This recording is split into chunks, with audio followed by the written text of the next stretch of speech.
Dans la dure lumière de midi, le geste de l'homme qui boit renouvelle le geste de l'ancêtre, qui, de ses deux mains jointes, modela le premier bol.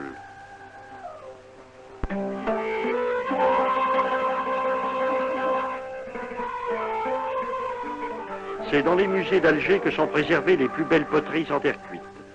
Toutes ont une fonction déterminée. Toutes sont destinées à un usage domestique, si bien que leurs formes se sont précisées avec l'usage que l'on en fait.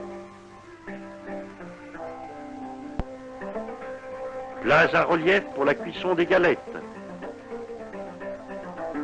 Au décor peint pour la préparation du couscous. Les humbles et fragiles terres cuites de Berbérie relèvent d'un art populaire qui traduit dans les formes et sa décoration l'unité profonde de la civilisation kabyle. Tilawin, c'est le nom tendre par lequel les hommes kabyles désignent leurs femmes. Tilawin, ce sont les cœurs.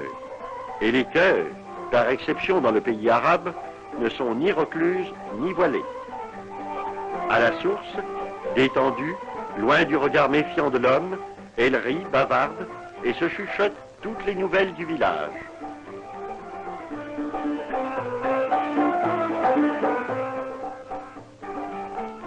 Habitués à l'existence rude des montagnards, la corvée d'eau pour la femme kabyle est une occupation importante qui se renouvelle 2 fois par jour.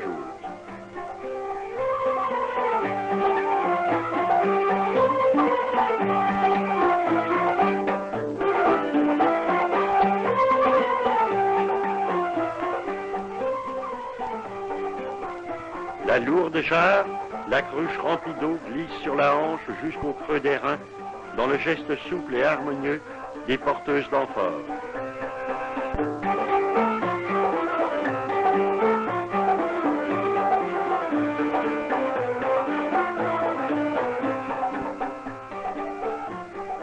La vie du village est d'une grande cohésion. Chaque maison absorbe la vie de ceux qui l'habitent.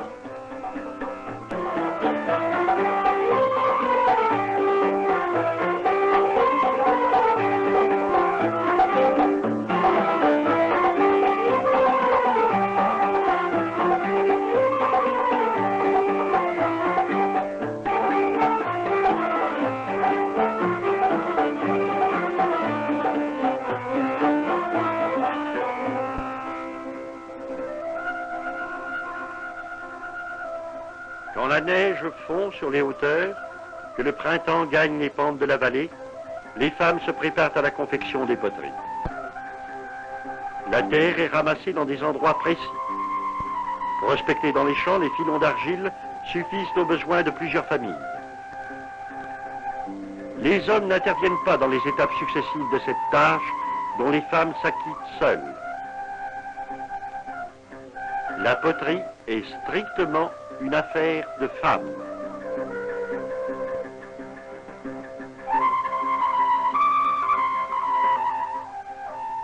L'argile est mélangée avec les tessons des vieilles poteries.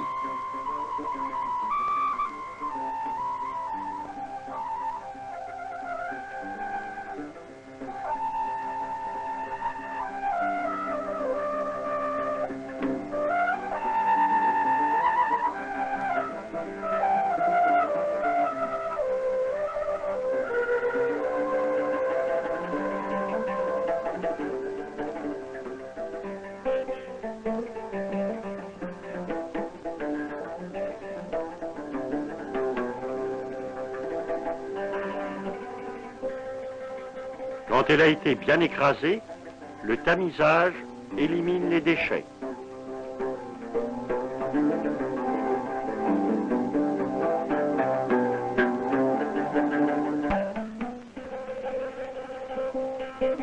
Le mélange de l'argile et de l'eau est une opération essentielle. Il faut que la pâte ait une consistance parfaitement homogène, assez souple mais point trop molle, résistante mais point cassante.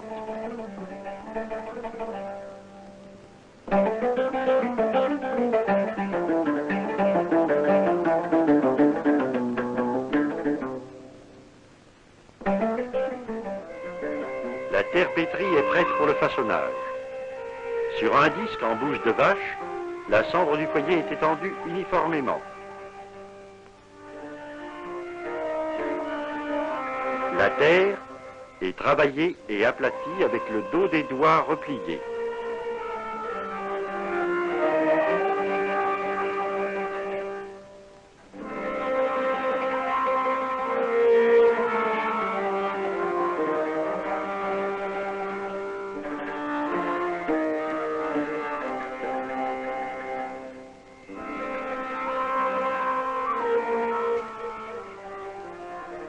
Un boudin d'argile est roulé entre les mains et fixé du bout des doigts autour de cette base.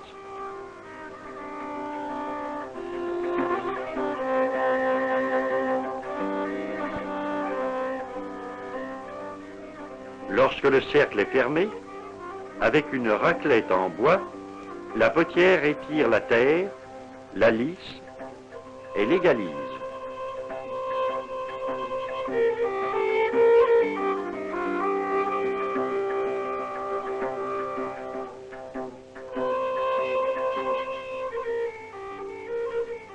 La pâte est fréquemment mouillée, ce qui permet une grande liberté dans l'élargissement et l'élaboration des formes.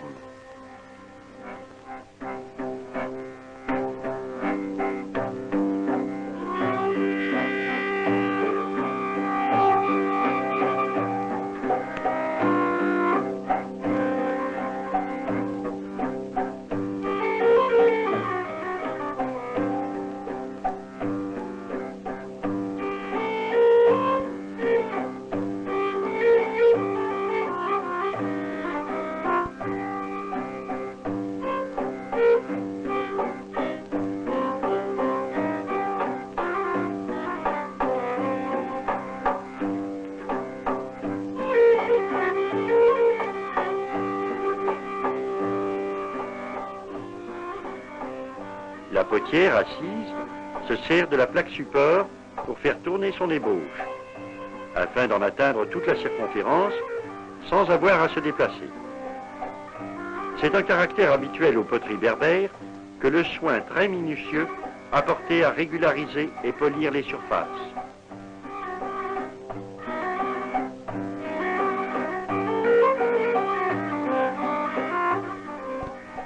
Le plat achevé est déposé près d'autres poteries qui sèchent au soleil.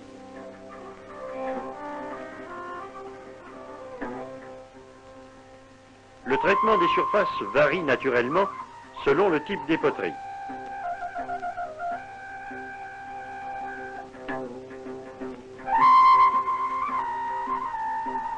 Pour cet amphore, les mains caressent adroitement l'argile humide. La forme est pure. Et le regard de la potière, femme simple et humble, s'harmonise avec la beauté de son travail.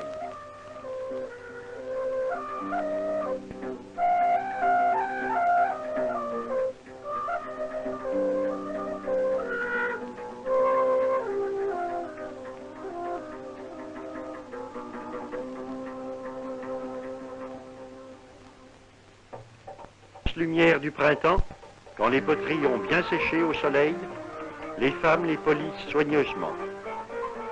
Ne risquant plus d'être déformées, les poteries sont manipulées et longuement frottées avec de petits galets. Le travail du décor s'exécute à larges traits d'ocre rouge.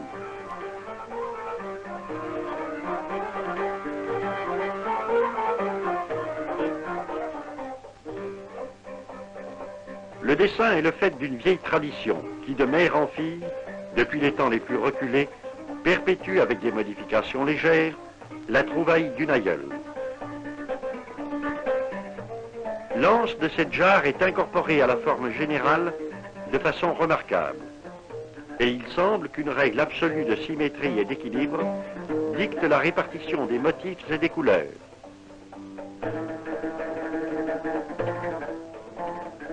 Trouver dans la montagne des pierres délayées donne les ocres rouges très purs et les noirs qui interviennent pour préciser le trait.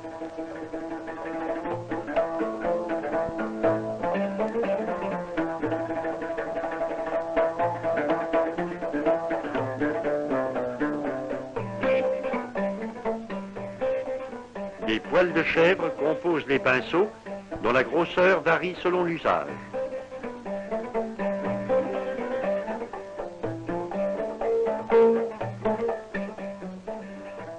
Le décor géométrique, rectilinéaire, est construit selon la forme de la poterie à laquelle il est adapté. Symétrique dans ses lignes d'ensemble, il est aussi très rigoureux dans l'alternance et l'opposition des petits motifs rouges et noirs, damiers, quadrillés, chevrons.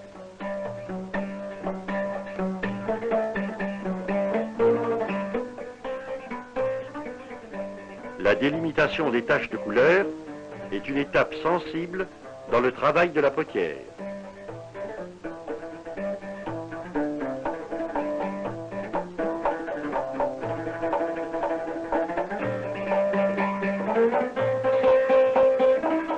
À peine serait-il excessif de dire « instant de l'art », tant le travail de la vieille femme témoigne d'une recherche inconsciente sans aucun doute et qui la pousse vers la création d'une forme parfaite.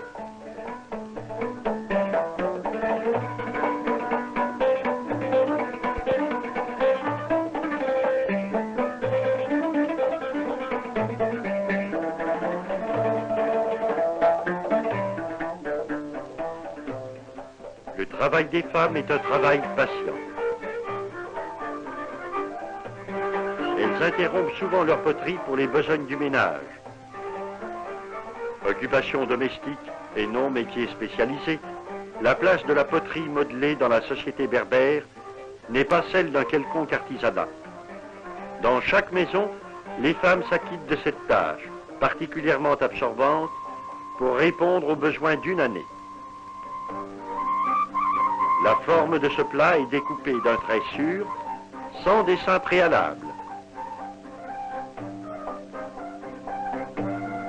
Traité rapidement en lignes brisées et quelques grands triangles, la forme de ces cruches est nettement soulignée par le jeu des surfaces libres.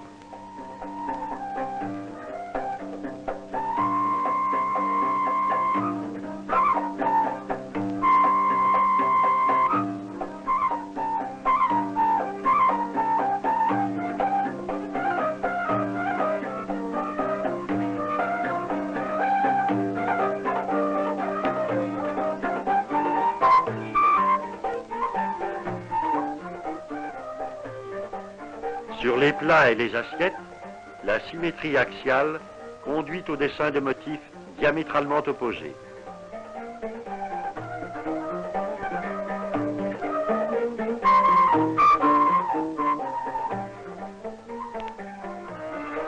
Quand les peintures sont achevées, les femmes installent un four rudimentaire.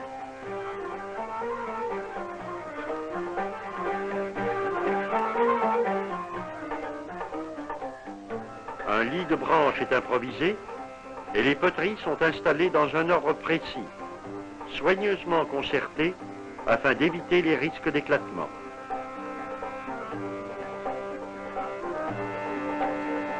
La cuisson, selon ce procédé très rudimentaire, demande beaucoup d'habileté. C'est une opération extrêmement délicate. Les poteries sont recouvertes avec des plaques de bouse de vache.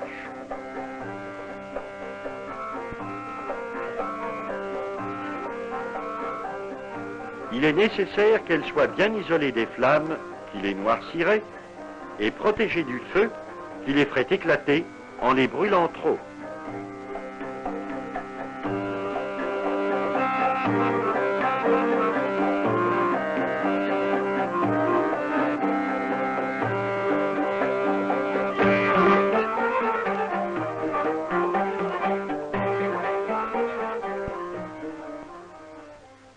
Les bouses, en brûlant, garderont une chaleur égale tout en assurant une combustion lente.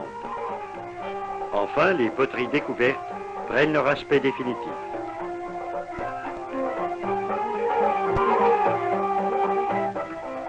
Certaines sont brisées, mais l'adresse des potières trouve dans cette récolte sa récompense.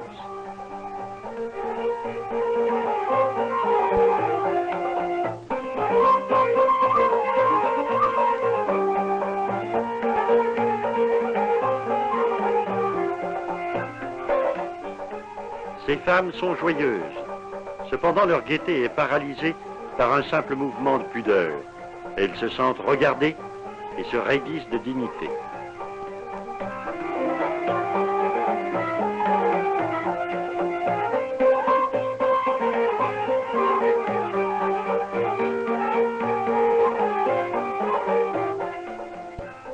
Dans certaines régions, après la cuisson, les poteries sont nettoyées afin de déposer un vernis qui fixera les couleurs tout en rendant les terres un peu plus imperméables.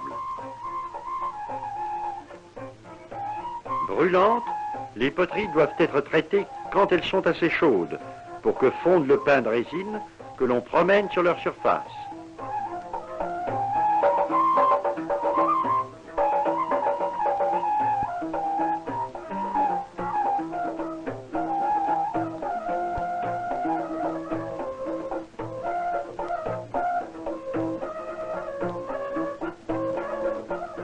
La poterie nouvelle prend place dans l'intérieur de la maison. Les décorations colorées qui garnissent les murs sont une des particularités les plus étonnantes des intérieurs kabyles. Les dessins libérés des formes usuelles s'étalent en larges fresques dont l'invention compose le plus inattendu des décors. L'endroit isolé pour le feu est le seul coin sombre et noir de la maison. C'est une maison kabyle semblable à d'autres maisons kabyles. Les akoufis en terre séchée et décorés en relief contiennent les réserves de graines qui servent à la nourriture des gens et du bétail. L'étable est installée dans la pièce unique et, par les ouvertures ménagées pour distribuer la nourriture, l'âne et la chèvre assistent au repas du soir. C'est alors que les humbles et fragiles poteries de terre cuite prennent leur place dans les habitudes journalières.